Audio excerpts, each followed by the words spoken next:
I am tearing up. I just about screamed right now, and I'm not even there. Now that's inspirational, Natalie. I feel inspired today. Part two of this. I could be here for another hour. And then I was top of my class. There were only two of us, and the other guy was in the hospital. So here I am. And I always go, he winds up homeless on the street. It's my fault. Yeah, now you sound like my wife. And you can get off. I don't know. Call it Google. Or call it Google. We're in control. Alexa, how did you get across? Paul, I cut you off earlier. What were you going to say? What? Dang it! Don't do that to me, Paul. Don't do that to me, man. I don't know what got into my head, but I thought this thought, if I'm working year round, I might as well get paid year round. Sweet Talk is a weekly 20-minute podcast brought to you by the Continuing Education and Workforce Training Division of Idaho State University's College of Technology. Find us on Apple Podcasts, Spotify, and SoundCloud, and subscribe today. Now, it's time to get started with Sweet Talk. Hello, everyone. This is Jason Batalden, and this is Sweet Talk, this wonderful podcast now into its fourth season. And we have not only do we have a wonderful guest today, but something is happening today that hasn't happened in a few weeks now, Paul. We're on the show together. I know. Because of scheduling stuff in the background, Jason and I both had to do solo episodes, which are way harder than our regular episodes. Man, I was like desperate to have something to kind of warm. I just couldn't get into the flow. I was like, if I can't tease Paul a little bit, or if I can't, have a random conversation, I don't know. I wasn't sure how to get the thing started. So. You're the one who usually starts. So I was like, blah, blah, blah, blah. I'm talking all over myself. And it's like going, what do I say next? I actually had a little list for me going, make sure to say this, make sure to say that. Okay, everyone, you just heard that. The first episode Paul ever prepared himself for. That is nice. Usually I go into these things cold. I actually had to do some prep work when I'm by myself. Right on. Hey, we got to take care of a little housekeeping business here, and we got to throw some plugs out. Everyone, first of all, do not forget that our construction combine, our annual construction combine, is happening this March 30 and 31. Be sure to check, if you're interested and want to know more about that, check out the website constructioncombine.org, O-R-G, and that's all spelled out, Construction Combine. And that's an exciting event. We're super excited about all the participants, as well as the contractors, and of course, Home Depot stepping up. So please get a hold of that. Also in April 28, 29, and 30th, we have the Emergency Medicine Conference. And so you're going to want to go on our website and check out the Emergency Medicine Conference, or just Google it, Emergency Medicine Conference, Pocatello, or ISU, and you'll get all sorts of wonderful information about that. If you're, and this is a great event. This is a fantastic event. A lot of good stuff goes on there. So we definitely want that to happen. Now, with that out of the way today, Paul, we have a really cool guest today. Excellent. Very good. So I'm going to introduce Melissa Hartman. She is the Bannock County Veterans Service Coordinator, and she is here today to talk to us about what she does and what's going on in our area for veterans. And so welcome to the show, Melissa. Welcome. Thanks, Jason. Thanks, Paul. Appreciate being invited. Yeah. So we'll just have to start right at the beginning, Melissa. Sure. What does a Veterans Service Coordinator do in Bannock County? I do whatever a veteran wants or needs. Love the answer. Great. And next. Next question, please. So, I have done everything from balance of a World War II veterans checkbook back in the day when there wasn't an app for that, to help them maneuver through the muddy water that is the VA, So veteran benefits are vast, and there's a lot, but unfortunately they were created by Congress, and well, therein lies the problem, right? Yeah, the the system might be a little bit cumbersome. Is that what you're alluding to? A tiny bit. Mhm. Yeah. When they have something that really works well, they fix it for us so that it's broken again.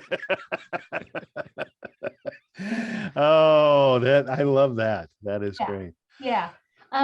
So I help veterans just get their benefits, apply, reassure them. I'm kind of the pivot point for all veteran stuff. I've been doing this for about 22 years. Mhm. So the answer is sometimes I know stuff that you want to know that I don't know you need it until you ask.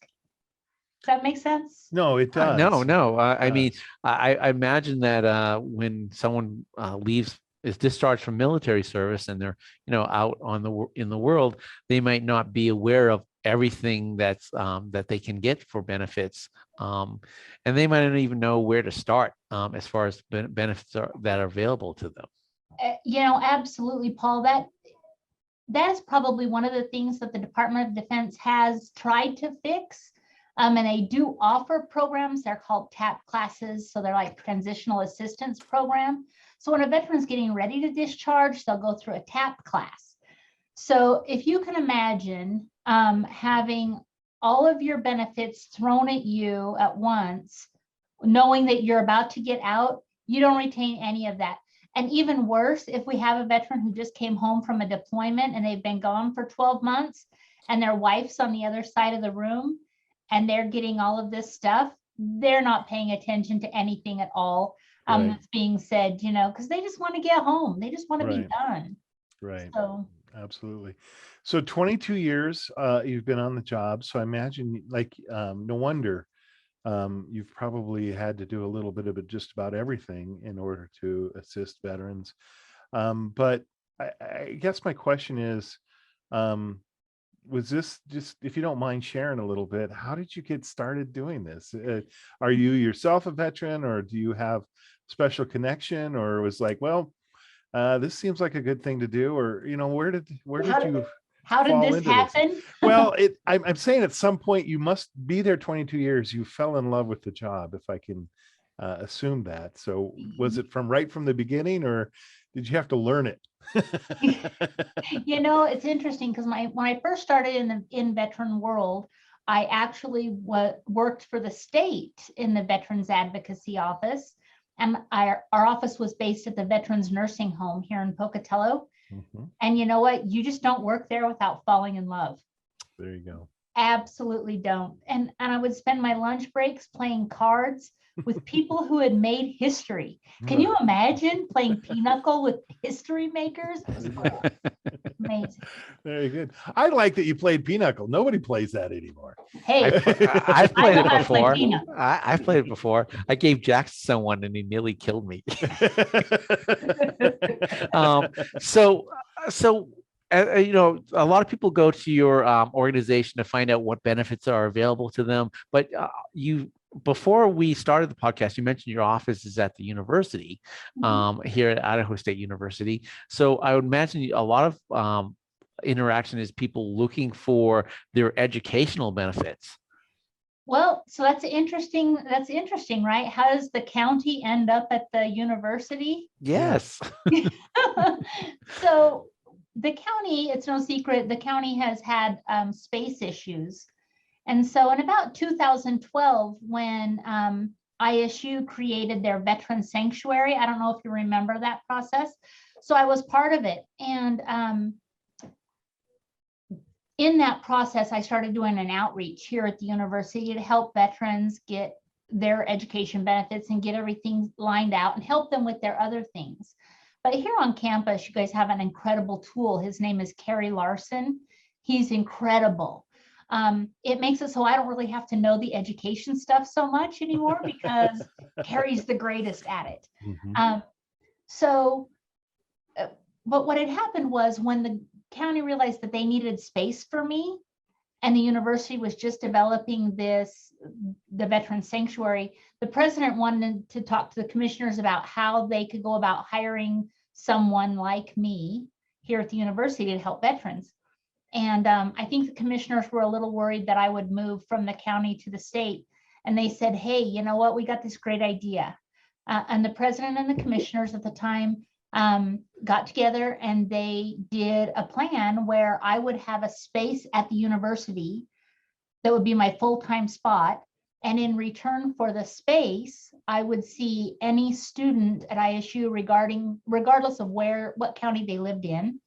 And so it gave me a little bit more work to do, but I get a little bit of support from the university. And so that's how I ended up here. And so interestingly enough, education benefits aren't the main thing that I work with. ISU has an incredible education department for veterans. They have absolutely, they are like top tier, gold tier of what veterans can look for benefits for university, for higher education. You got the Veteran Trio program here on campus. There's a Student Veterans of America club here that does just great things. And then now what used to be the Veteran Sanctuary is now has been rebranded and is now the Veteran Student Service Center, and all military connected veterans. So the ROTC program, I mean, everything's kind of co-located up here, and it's just a great opportunity. But because the education program for veterans at ISU is so great, I really just mainly focus on their health care, their compensation, their home loans, all of the extra things that the VA has, because there are a lot of extra things. I guess that was kind of I think this is not a very good question, but remember, I'm not a professional interviewer.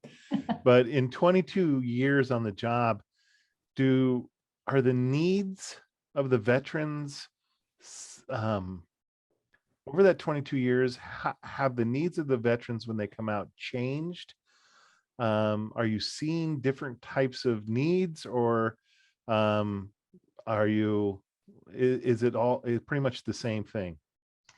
For the most part, it's the same thing, but there are what the VA calls signature wounds, right? So Okay. Vietnam veterans, we had Agent Orange and all that comes with that. Yep. Yeah. Right. Gulf War guys, so Desert Storm, Desert Shield guys, Yep. they have their signature wounds, which are undiagnosed illnesses. So Gulf War illness, those kinds of things that happen. And then our younger guys, so interestingly enough, Gulf War is still happening, right? It's still the same declaration of war that happened in 1990. Right. Oh, It's still today, it's the same declaration we're under. Right. So these Operation Iraqi Freedom and Enduring Freedom veterans, those guys, their signature wound right now today is traumatic brain injuries. Now, it doesn't mean that our older veterans didn't have them, because they did, if they were lucky enough to survive the event, right? Right. That's the difference. Today, we have enough equipment and gear that they're living through the event, but we're giving them shaken baby syndrome, right? Right. So that's what we see a lot of traumatic brain injuries right now. And then burn pits, particulate matter, Yeah. Stuff like that. So we're seeing a lot of guys come back with respiratory issues. So Yeah. it's interesting to see how the dynamic is happening. And then of course, post-traumatic stress disorder is absolutely nothing new. World War II veterans, they just called it something different, right? Battle fatigue or shell shock. Vietnam, and PTSD was a term that was coined probably in 99, 2000 sometime. And it became more and more prevalent. They realized what they had going on. Right. So that's always there. And almost everybody who serves has hearing loss and ringing in their ears. I don't know one veteran who can ever say, oh, well, gee, I don't have any ringing in my ears. And if they do say that, it's because they had it in the beginning, but their hearing loss is so bad now they don't hear it anymore. Right. Right. And so, yeah, so what I'm hearing, it makes sense, right? The injuries are similar, but maybe the diagnosis of those injuries has gotten more refined, more specific, based on probably the treatment too, right? Because Probably. the treatment has gotten more refined and more specific for some of those injuries. So I don't know. That So, was kind of where I went on that. So a lot of these veterans that are coming back with PTSD. PTSD, are you finding that they have an increased their, I guess, substance dependency or substance abuse? Do you see an increase in that compared to, the regular population? Of course, anybody with, so how do I word this? Substance abuse comes actually out of kind of a relief process, right? Right. So it's like a solution for people. A that they coping can do mechanism. a coping mechanism. Right. Things that they can do themselves, right? Mhm. I might not be able to go get a Zoloft without going into a doctor and saying, hey, I'm having a rough day. You think I need a Zoloft, right? But I can go pick up a beer. Mhm.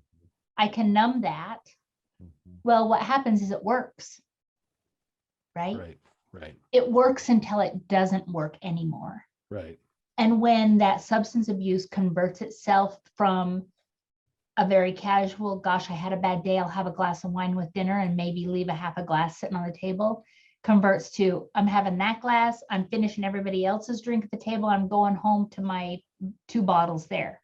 Right. Because all of a sudden, whatever switches from being a normal relief process into an addiction.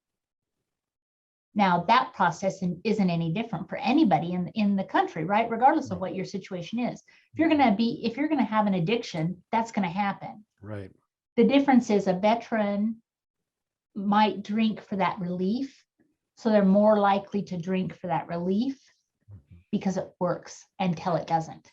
Well, So and the other side of that coin too, though, right, is that, then if you address the use issue of whatever it is, drinking, you're still left with the originating issue, which is, whatever is, whether it's pain, whether it's physical, whether it's psychological, so there's that double component that you have to be aware of, right? That the addiction is problematic and becomes so destructive, even to the point of death.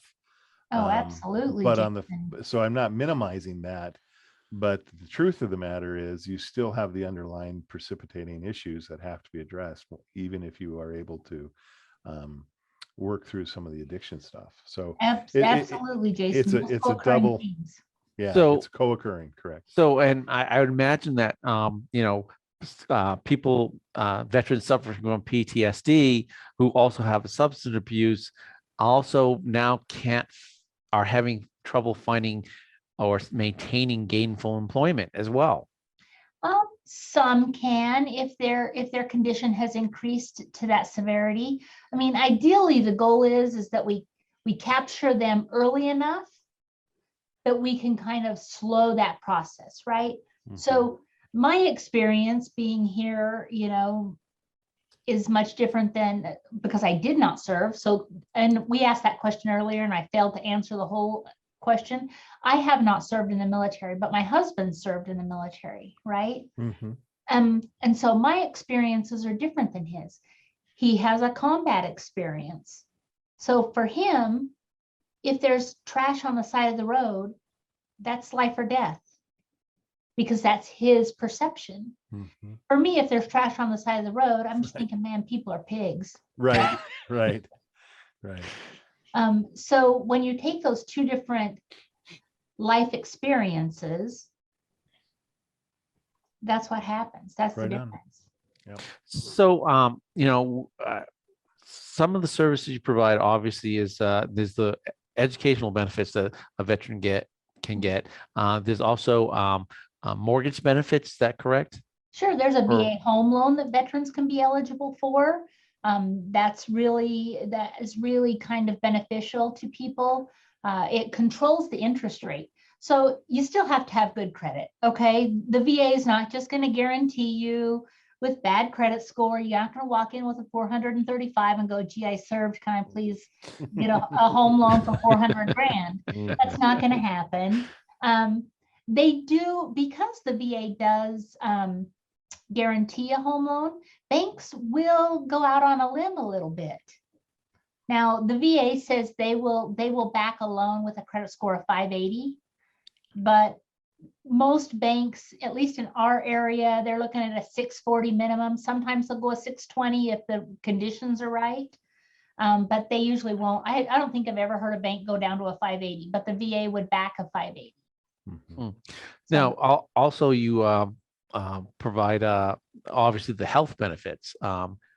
Huge, right? Right, huge. I know plenty of veterans, and they all utilize the VA health benefits. Could you just talk about that just a little bit? Sure. So the VA is broke into 3 different departments, right? Veteran Benefit Administration, the Veteran Health Administration, and the National Cemetery Administration. So when we talk about healthcare, we're talking about where you go to get your prescriptions, your doctor visits, your specialty clinics, your hearing aids, right? In some cases, some veterans are eligible for optical and for dental through the VA. So the VA has it categorized into 8 different priority groups. So unfortunately, not all people who served in the military are eligible for VA healthcare. Not a lot of people know that, but it's just signing on the dotted line isn't enough. You have to meet some other parameters to be eligible. And unfortunately, one of the biggest ones in it is income. So if you have served in the military and you've been really successful, well, guess what? If you don't have any of the other qualifiers, you didn't serve in a theater of combat, you're not service connected for a condition, you might not be eligible. And that's what you do is you help people navigate all of that stuff. Correct. And that's where we come almost full circle back to the beginning of the conversation, where the cumbersomeness, if that's a word, of the system itself requires assistance, right? It requires help. It requires someone who can kind of work through that a little bit. Absolutely. And I certainly don't know all of it. And there are some times when I'm like, you know what, I haven't dealt with that in a while. So I'm going to have to research it and make sure the rules are still the same, because the rules change all the time. They do. Yeah. That they do. So I imagine you have a different level of use of your services. You have maybe some veterans that you maybe never see come into your place, but I bet you probably have some veterans that you are kind of like family there that shows up all the time. I have to admit, I have adopted a few. It's a horrible scenario for me, but I do have a few veterans out there who will refer to me as mom now. Now, before they would call me their daughter, their granddaughter, right? Now they're calling me mom. I don't really know, but it's okay. I'm good with it. That's right. Now, we talked about the big veterans, but can you tell me maybe a couple of veterans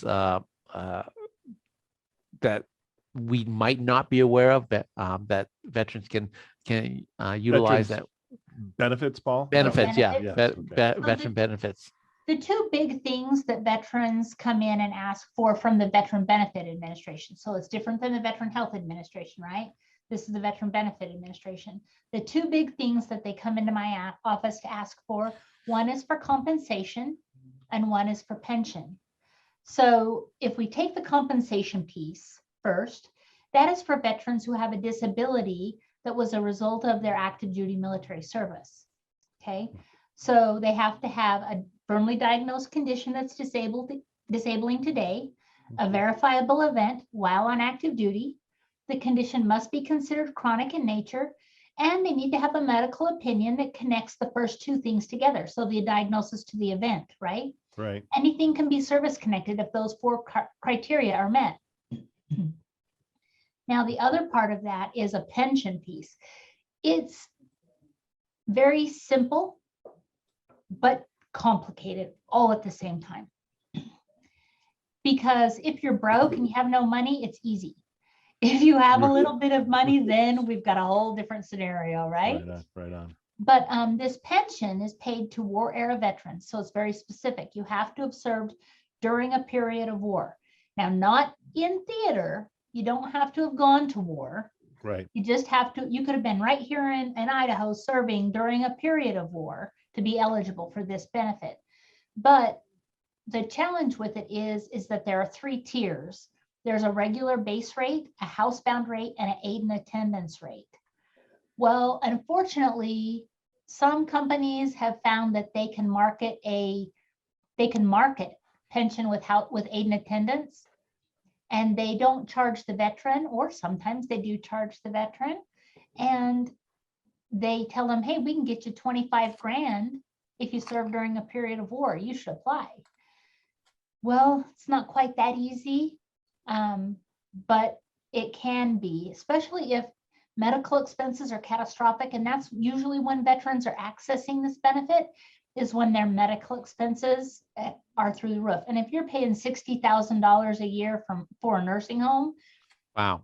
your medical expenses are catastrophic. That's right. Right on. So Oh, I'm sorry. I didn't mean to cut you off. so that's when we apply for that benefit, is at that. But Mhm. there are some companies who will access it through a private firm. So I work for a government entity, and there's a state entity that does advocacy, but then there are private advocacy offices too.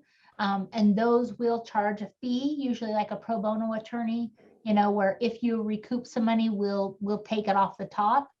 And that's where you have to be careful. It's not illegal for the companies to do that. The VA has opened it up and allows it. It just scares me, to be honest, because I'm old, right? And I've done this for 22 years. In my mind, I'm like, why are we charging a veteran to access benefits they've already earned? Right. They're paying Right. taxes, dang it. They pay my wages through those. Right. Right. So it's a different scenario, right? Right. Not wrong, not bad, just not different. I'm not a fan of it. Right. Right on. Well, I know the rest of you didn't hear it, but our timer went off. But I think it's absolutely important, Melissa, that you let us know and let our audience know how people can get a hold of you. Obviously, it's a vital service you provide. You have a vast amount of experience and knowledge, and we definitely want individuals who need your help to get a hold of you. So how can they do that? Sure. So you can reach me by phone up here at the university. So that number is 208-282-4245. You can shoot me an email. Sometimes this is better to get me right at the email. My email address is melissa@bannockcounty.us, and that's Bannock County spelled all out. Mhm. Those are the two best ways to get me. I do offer a Zoom walk-in, a virtual Zoom session. The one thing about COVID is it's made it so we can all do things virtually now. Yep. So every Tuesday from 1:30 to 3:30, I pop into my Zoom room and I'm just hanging out waiting for veterans to. So it's like an open house? It is like an open There you house. go. Okay, there you go. It's perfect. That's And it's private. So I have a waiting room set up. So you come into the waiting room, and as soon as your turn is in to get in, you just pop in, we take care of you, and you go out just like you had walked into the office. So for people who aren't familiar with Zoom, I can email you a link. But if you are familiar with Zoom, I go into my personal Zoom room number, and it's 881-203. I don't want to make this wrong. So 203. We'll get that. 342. Yeah, we'll get that information, and we'll have that in all the links. Send me with this, that. post. Send me your email address, your phone number, and that Zoom link, and we'll be sure to put it in the description, Melissa. Wonderful. Thanks, guys. I That's appreciate no that. problem. Okay. Hey, So- I think we need to have Melissa back. Well, I don't think we covered all the things that we need to cover. I So- feel we just got to sprinkle. I feel Yeah. we just got to I think sprinkle. there's a few more So- things we can talk about. So Well, I'm happy to talk about anything, so just feel free. very good. Excellent, Thank you. excellent. Thank you. So before we sign off, obviously, if you want to get a hold of us and help you get a hold of Melissa, or if you just want to get a hold of us and figure out what we do and things we can help, 208-282-3372 is our phone number. Email us at cetrain@isu.edu. That is cetrain@isu.edu. And be sure to check out our website. Same thing at cetrain.isu.edu. .edu. Yeah, boy, that was confusing. Yeah, I've only been doing this for 4 seasons. You'd think I'd have it down by now. I Yeah. wasn't going to say anything. But I know. All right, Melissa, thank you for being on the show. Yes, Thanks, thank you Jason. so Thank you. much.